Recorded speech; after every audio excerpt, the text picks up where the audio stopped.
பாகு இல்லாமையே பர்ஃபெக்டான ஒரு அதிரசம் நான் செஞ்சுட்டேன்.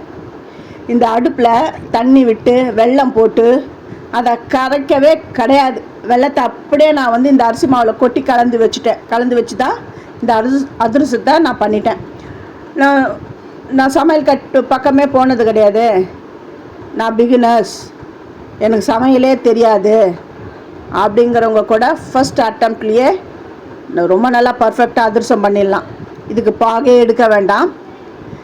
இது ரேஷன் அரிசியாக நல்லா க்ளீனாக வாஷ் பண்ணி 4 மணி நேரம் அப்படியே விட்டுட்டு இதை வந்து மிக்சி ஜாரில் அரைக்கணும். இந்த வீடியோவுடைய ஃபுல் டீட்டெயிலில் எல்லாமே என்னுடைய சேது சித்ரா கிச்சனில் நான் சொல்லியிருக்கேன். ரிலேட்டட் வீடியோஸாகவே நான் உங்களுக்கு கொடுக்குறேன்.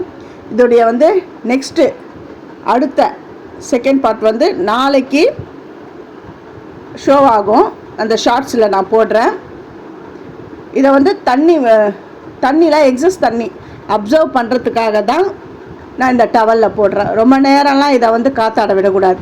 அப்படி போட்டுட்டு உடனே சட்டுன்னு எடுத்து மிக்சி ஜாரில் போட்டு பொடி பண்ணிக்கணும். இல்லை எனக்கு இப்போவே இதோடைய ஃபுல் ரெசிபியை நான் இப்போவே தெரிஞ்சுக்க போகிறேன் அப்படிங்கிறவங்க என்னுடைய சேது சித்ரா கிச்சனில் போங்க. நான் ரிலேட்டட் வீடியோஸாகவே நான் கொடுக்குறேன். நீங்கள் அதை போய் பாருங்கள். இந்த பிகினர்ஸ் கூட ரொம்ப நல்லா பண்ணிடுவீங்க.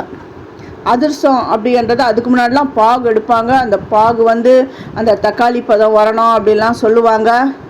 அப்புறம் அந்த பாகு முறிஞ்சு போச்சுன்னா அதிரசம் ஹார்டாகிடும். ஒரு சில டைமில் அப்படியே உதிர்ந்து போயிடும்.